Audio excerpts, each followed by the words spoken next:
음력 10월에 임금이 순행할 때 하늘에 제사하던 것이 오랜 세월 동안 이어져 온 풍속이다. 이는 동방 특유의 성대한 제천이며 다른 나라와는 비교할 수 없는 것이다. 태백산은 곤륜의 이름을 누르고도 남음이 있다. 옛날에 삼신산이 곧 태백산이며 삼신은 또한 삼성이라고도 한다. 지금의 문화 구월산에 삼성사가 있다. 곧 환인, 환웅, 환검을 제사 지내는 곳이다. 지금 단군의 가르침이 비록 온전하게 실행되지는 못하나 신통하고 영묘한 가르침이 오히려 후세에 전해져 나라 안의 모든 남녀가 조용한 가운데 받들어 믿고 있다. 사람 생사는 반드시 삼신이 주관하는 것으로 알고 10살 아래 어린아이의 목숨이 평안하고 위태로움과 슬기롭고 어리석음과 못나고 뛰어남을 삼신 제석 등에 의탁했다. 삼신이란 천지를 창조하고 사람과 만물을 만들어 다스리는 새 신을 말한다. 제석이란 말은 비록 불교에서 나온 것이지만 남화경에도 천재란 뜻으로 되어 있어 단지 옛글에서 비롯된 것을 중의 손으로 번역하여 나온 것이기 때문에 잘못되었다고는 할 수 없다. 옛날 사마상여가 한무제에게 폐하가 사양하고 펴서 드러내지 않으니 삼신이 기뻐함을 끊는 것입니다 라고 말했다. 주에서 삼신은 상제라고 했으니 삼신이란 말은 당시 중국에서도 통용되었다. 우리나라의 산에는 태백이란 이름을 붙인 것이 많다. 속된 선비들이 거의 영변 묘향산을 꼽으나 이는 일련의 삼국유사에 있는 말에서 나온 것이다. 저들의 시야가 이렇게도 좁은데 어찌 함께 논의할 수 있겠는가? 지금의 백두산 꼭대기에 큰 못이 있는데 둘레가 80리요, 압록강과 혼동강 등의 여러 강물이 여기에서 비롯되므로 천지라고 한다. 앞에서 말했듯이 신시씨가 구름을 타고 하늘에 오른 곳이다. 묘향산에는 옛날부터 조그마한 물굽이 하나도 없었으니 환웅이 처음에 내려온 태백이 될 수 없음은 말할 필요도 없다. 백두산의 큰 줄기가 대황 남쪽에 자리 잡고 있고 옆으로는 천리나 뻗치고 높이도 200리나 된다. 웅장하고 크고 가파르고 험준하고 길게 뻗친 것이 마구 뒤섞여 여러 나라를 터잡게 한 산이니 신인이 오르고 내린 것은 실로 여기에서 비롯됐다. 그러나 변변치 못한 묘향산 하나가 서쪽으로 뻗은 낭림산의 한 줄기에 매달려 있으면서 이러한 성사를 끼어들 수 있겠는가? 그러나 세상은 벌써 묘향산을 태백이라고 한다. 보는 것이 단지 압록강이 남의 한 모퉁이에만 국한되어 산의 조종을 곤륜이라 하고 오히려 소중하라 하며 스스로 기뻐하고 좋아할 것인가? 조공 가는 사신들이 북으로 수백 년 동안이나 가면서도 한탄하지 않고 겨우 남한산성의 부끄러움을 와글와글 떠들며 스스로 한탄만 할 것인가? 내가 일찍이 역사책을 보니 백두산에 또 다른 이름이 많음에 산해경에는 대황, 가운데 산이 있으니 이름은 불함이며 숙신국이라고 했다. 후한서에는 동옥전은 고구려 계마대산 동쪽에 있으므로 동쪽 물가는 큰 바다이고 북쪽으로 음루와 함께 접해 있다고 밝혔다. 또 주에는 평양성 서북쪽에 있다고 했다. 이것은 중국 학자들에게 잘못 배운 경망스런 말이다. 음루는 숙신의 후신이며 동옥전은 지금의 함경도 땅에 있었으니 계마의 태백인 것을 알 수 있다. 또 고려사 열전에는 여진은 본래 고구려의 부락으로 계마산 동쪽에 모여 살다가 나라가 되었다고 했다. 이로써 백두산 동북에 있음이 확실하며 따라서 계마의 백두가 분명하다. 위서 물길전에는 나라에 도래산이 있으니 위가 말하되 태백에 범과 표범과 곰과 승냥이가 있는데 사람은 해치지 않으나 짐승들에 채여서 사람들이 산에 오르지 못할 지경이라고 했다. 북사 물길전에서는 나라에 도대산이 있는데 중국 말로는 태백이라 했으며 사람들이 몹시 공경하고 두려워했다고 밝혔다. 당신은 송말부가 가장 남쪽에 있어 태백산에 가깝다고 하였고 또 도태산이 고려와 국경이 접해 있다고 했다. 팔지지에는 말갈은 옛날의 숙신이며 남쪽에 백산이 있으므로 새와 짐승 그리고 초목이 모두 회다고 하였다. 금사 고려전에는 고구려로부터 말갈의 일을 썼는데 흑수 말갈이 옛날 숙신 땅인데 산이 있으니 백산이라 한다고 밝혔다. 대개 장백산은 금나라가 붙인 이름이다. 섭육례의 요지에는 장백산은 냉산 동남쪽 일천여리에 있으며 흰옷 입은 관음이 살고 산속의 짐승들도 모두 희다. 사람이 감히 들어가지 못하여 그 안은 두렵고 무섭다고 했다. 또 흑수가 여기에서 시작했다고도 하였다. 명나라 일통지에는 장백산은 삼만 위의 동북쪽 일천여리 밖의 옛 회령부에 있으며 남으로 6천리, 옆으로는 1천리를 뻗었으며 높이는 200리요. 그 이마에 못이 있으니 둘레가 60리이며 연못의 깊이는 헤아릴 수 없다. 남쪽으로 흘러서 아이고하가 된다고 하였다. 그러니 불함, 개마, 대백, 도대백, 도태백, 장택 등의 이름은 모두 같은 산인데 이름만 달라서 역대의 방언이 된 것이다. 고려사에는 광종 10년 압록강 바깥의 여진을 백두산 밖으로 몰아냈다고 했으니 백두산 이름이 여기에서 비롯되었다. 그리고 개자의 음이 백자의 뜻에 가깝고 우리말의 마와 두의 새김이 또한 같으니 개마와 백두는 글자가 다르지만 뜻이 같다는 것은 분명하다. 백두라는 이름의 내력도 오래된 것이다. 동방의 여러 산에 마이, 마니 등의 이름을 가진 산이 있다. 세상 사람들이 모두 마리로 부르고 일찍이 서로 구분하지 않았다. 대개 마이와 마니는 머리 두자의 머리에서 나왔다. 지금 광주에 수리산이 있다. 이것은 틀림없이 수리산의 뜻이다. 적성에는 가막산이 있다. 이는 가물산을 뜻하며 충주의 달천을 말한다. 마니, 마리의 두악은 머리산이 잘못 전해진 것이다. 태백의 다른 이름은 백두이며 강화에서 하늘의 제사 지내던 곳이 두악이다. 이것은 단군이 제천할 때 반드시 머리로 이름한 산을 따르게 한 것이 아니더냐. 단군이 하늘에 제사한 곳은 반드시 머리로 이름한 산들이었다. 머리는 가장 위에 있고 으뜸을 일컫는 말이다. 백두산은 동방 모든 산의 으뜸이며 또 동인이 내려온 땅이다. 더구나 단군이 항상 제천하는 예식을 이 산에서 가졌으니 당시 사람들이 두산이라고 하였을 것이다. 갑비고차의 두악 역시 예외일 수가 없는 것이다. 유독 유수하는 알지 못하겠다. 단지 소머리를 물에 담그는 풍속에서 나오지 않았나 생각하지만 섣불리 단정할 수는 없다. 신시가 백두산에 내려와 점점 서남쪽으로 옮기고 다시 폐수를 따라 남쪽으로 오니 셋이 족속이 4번이나 옮겼다. 태백이 동방의 신령스런 산이 되고 제천의식이 이 산에서 이루어져 예부터 동방의 백성들은 남달리 이 산을 높이고 공경하였다. 예전에는 짐승들도 모두 신령스런 가마를 입어서 이 산에 편안하게 깃들어 있으며 사람을 해치지 않았다. 그리고 사람이 산에 오르면 더럽히게 되므로 감히 오르지 않았다. 그것은 신을 모독하는 것이 되기 때문에 언제나 조심했고 만대를 이어 이 산을 공경하고 보호하는 표본이 된 것이다. 우리 선민들은 모두 신시가 거느린 삼천단부에서 내려온 후손이다. 후세에 비록 여러 갈래로 나누어졌지만 실제로는 단군께서 똑같이 보살피는 후손이다.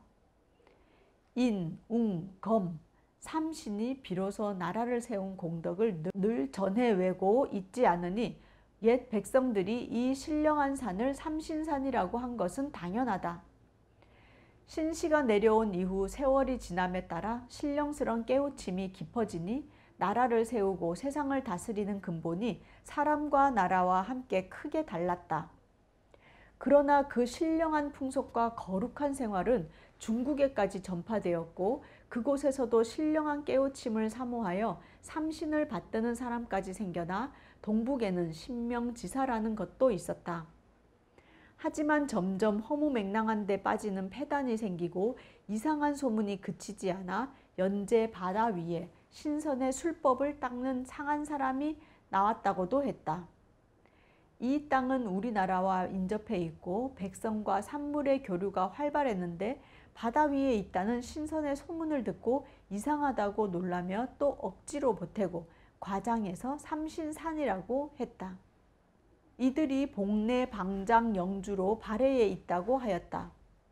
걱정거리가 생겨 덕화를 벌면 마침내 효험이 있다 하여 세상을 현혹하기도 했다. 삼심전이 해중이라는 글자만 보고 단정하여 해상에 삼신산이 있으니 복내 방장 영주를 말하며 삼도라고도 했다고 한다.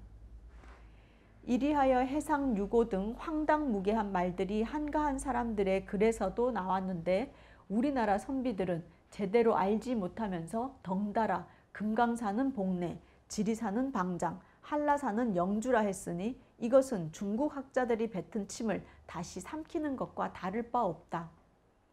사기 봉선서에는 삼신산이란 발해의 가운데 있는데 일찍이 가본 사람이 말하기를 여러 신선과 죽지 않는 약이 있으며 그곳의 물건과 짐승들이 모두 희고 황금과 은으로 궁궐을 지었다고 나온다.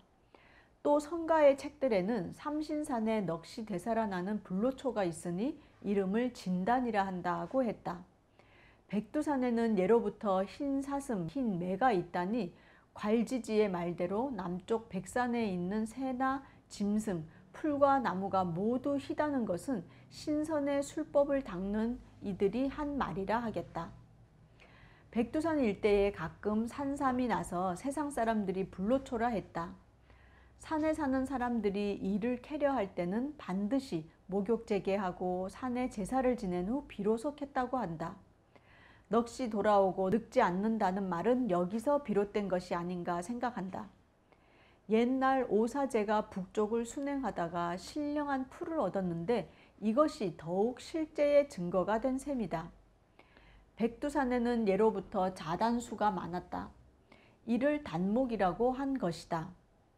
고기에 있는 구변진단이라는 말은 반드시 원인이 있을 것이다. 불로와 진단이라 하는 것도 들은 사람의 착오인 것 같다. 그러니 연나라와 제나라 방사들이 팔을 걷어붙이고 바닷속의 삼신산을 말하는 것은 꿈속을 헤매면서 그 주인을 속이고 또 자신을 속이는 것이 되고 말았다.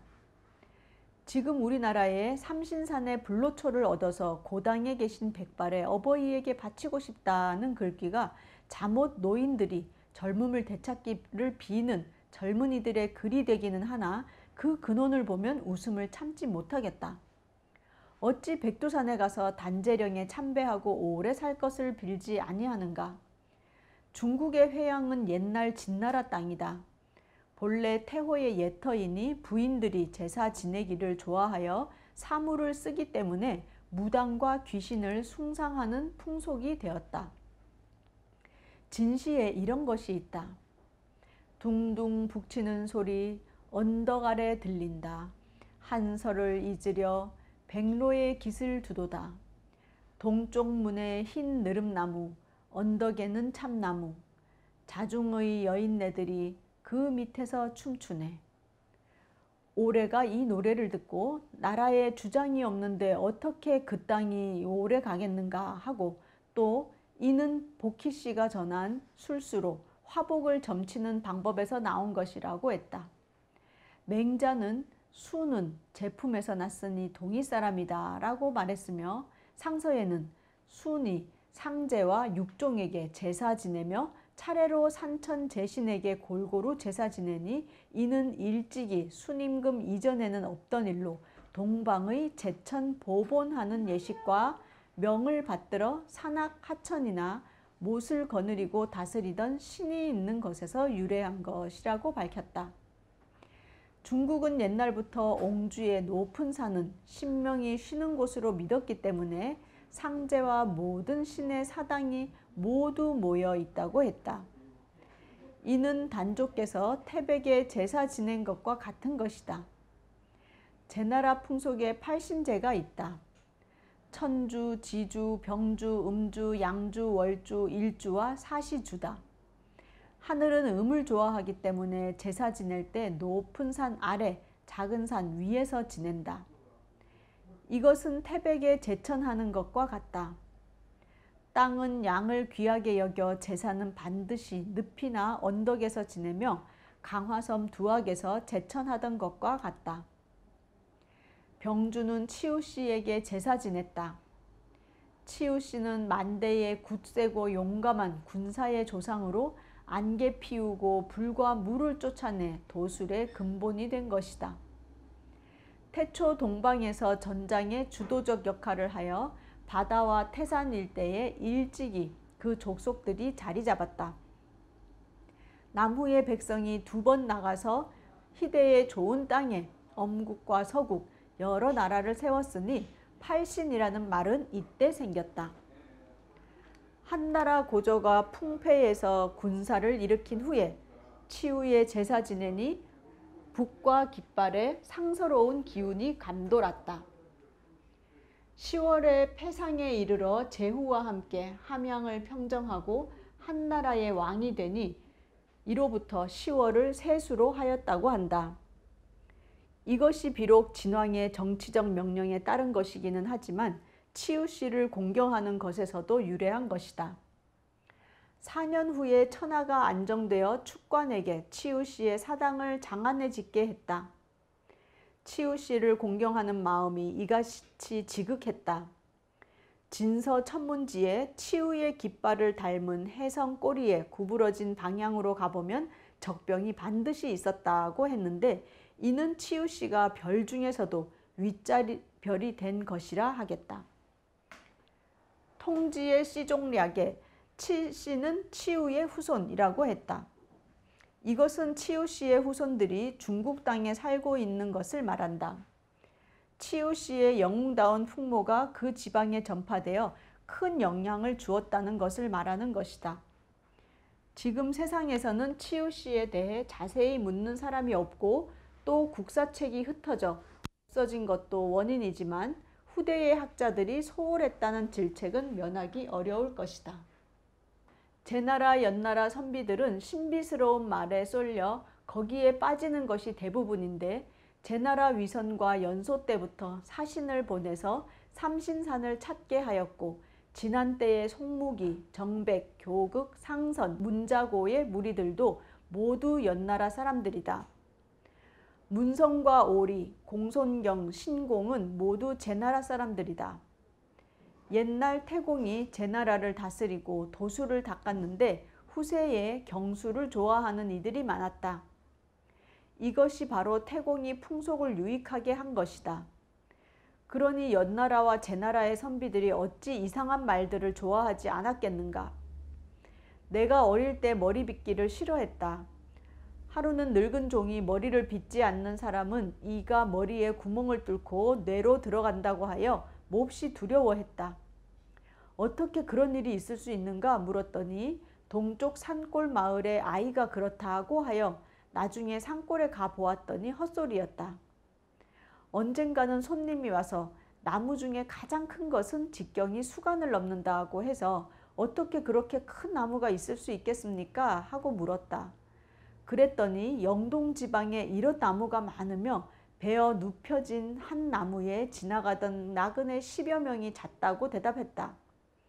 그 후 내가 작은 아버지를 따라 영동에 갔을 때 확인해 보니 그런 나무는 없었다. 장자를 읽으니 북쪽 바다에 물고기가 있는데 그 이름이 곤이다. 이것이 변하여 새가 되는데 그 이름은 붕이며 길이는 수천 리요. 날개를 펼치면 마치 구름과 같다고 했다. 내가 선생님께 이 일의 사실 여부를 여쭈었더니 선생님은 초목이 나지 않는 북극 지방에 그런 동물이 있었고 없는 것을 어찌 알 수 있겠느냐고 대답하였다. 그러나 후에 책을 보니 이런 말은 없었고 이제 이 지구상에 수만 리에서 수천 리나 되는 큰 호수가 있다는 말을 듣지 못하였다. 또 천하에서 제일 추운 곳인데 어떻게 그렇게 큰 물건이 춥고 더운 양극 사이에서 쉽게 거닐 수 있겠는가? 장자의 말에 폭풍을 잡고 9만 리를 올라간다고 한 말은 세상 사람들의 말을 막기 위한 것이다. 또 신의경을 보았더니 곤륜산 서쪽에 큰 뱀이 있는데 이 뱀이 산을 휘어감는다고 해도 그 길이는 3만 리나 될 것이라고 했다. 그런 산이 곤륜산 서쪽에 있다면 서역의 여러 나라는 당연히 그 뱀의 비늘 아래서 살아야 하는데 세상에 그런 일은 있을 수 없다. 이상한 말을 만들기 좋아하는 이들은 반드시 듣는 사람이 모르는 것을 꾸며낸다. 이것도 중국의 속된 선비들이 우리나라의 삼신 이야기를 꾸며대어 쓴 말을 퍼뜨리고 듣는 사람들을 혹하게 한 것이다. 고려 인종 9년에 요망한 종 묘청의 말을 들어 서경의 임원궁 중에 팔성당을 세웠다. 성평은 팔성을 이렇게 설명했다.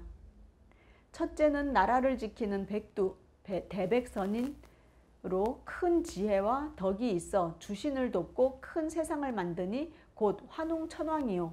둘째는 용위약 육통존자로 만 가지의 이치를 바꾸는 능력이 있어 인간의 화와 복을 맡은 신이요. 셋째는 월성악의 천선으로 비바람을 맡은 신이요. 넷째는 고구려 평양성인으로 광명을 맡은 신이요. 다섯째는 고구려 목벽선인으로 인간의 수명을 맡은 신이요. 여섯째는 송악진주로 큰 용기와 힘이 있어 신병을 맡아 국토를 지켜 언제나 외적을 쫓는 옛 치우씨의 신이요. 일곱째는 중성악 신인으로 사계절의 곡식과 채소, 초목을 다스리는 고시씨의 신이요. 여덟째는 두악천녀로 지상의 선과 악을 분별하는 신시씨의 황후, 곧 환검 신인의 어머니다. 이분은 주신이 알맞게 다스리는 아래에 있었으므로 천하의 모든 일을 주장하고 다스리는 신이라고 했다. 인종이 묘청에게 빠져 정신을 잃어 마침내는 서경에서 변이 일어나니 김부식에게 톱을 하여 평정토록 했다. 묘청은 불교로 입신하여 임금을 혹하게 하여 사랑을 독차지하고 권세로 안팎을 누르며 교만해져 불법을 저지르니 그 죄는 마땅히 죽이지 않을 수 없었다. 그러나 묘청은 당시에 국력이 떨치지 못함을 한탄하여 왜국이 계속 업신여김을 분하게 생각하여 예로부터 내려오는 신명을 전설에서 찾아내 인심을 격동시키려 한 것이다. 그 행실은 잘못되었으나 그 뜻은 오히려 받아들일 만한 것이었다. 옛 역사를 말하는 사람이 단지 요상한 중에 허망한 말이라 하여 물리치고 받아들이지 않았으니 세상 물정을 모르고 민첩하지 못한 책임이 있다. 팔성의 이름을 불교의 이름자로 나타낸 것은 중이 쓴 때문이니 이상할 수는 없다. 슬프다. 신씨께서 임금 자리에 오르시니 단군께서 후세에 교훈으로 전하셔서 성스런 신의 은택이 밝게 빛나 만대에 변하지 않는 규범이 되었으나 후손이 조상의 덕망과 업적을 이어받지 못해 임금의 다스리는 방법과 넓은 길이 어두워져 자취를 잃었구나. 임금들의 당당한 길은 돌아가신 선현들로 끝나고 전해진 것들은 요란한 말들 뿐이니 슬플 뿐이다. 이제 삼신과 제석을 숭상하는 풍습이 제법 성하여 집에서는 안방 웃머리의 벽 위에 단목으로 못을 만들어 받고 종이봉지에 깨끗한 쌀을 담아서 건다. 삼신 주머니 또는 제석 주머니라는 것이다. 매년 10월이 되어 햇곡식이 나면 주부가 반드시 손을 깨끗이 씻고 새 시루에 떡을 쪄서 신에게 치성을 드리고 큰 복 받기를 빈다. 이는 단조가 남긴 제도이다. 그러나 속된 백성들이 무당과 판수를 숭상하고 재화와 오래 살기만을 오로지 무당에게 부탁하니 옛 풍속의 찌꺼기이기는 하나 큰 패단이다. 이를 두고 감히 연나라 제나라 선비들만 괴상하다고 비웃겠는가? 슬프다.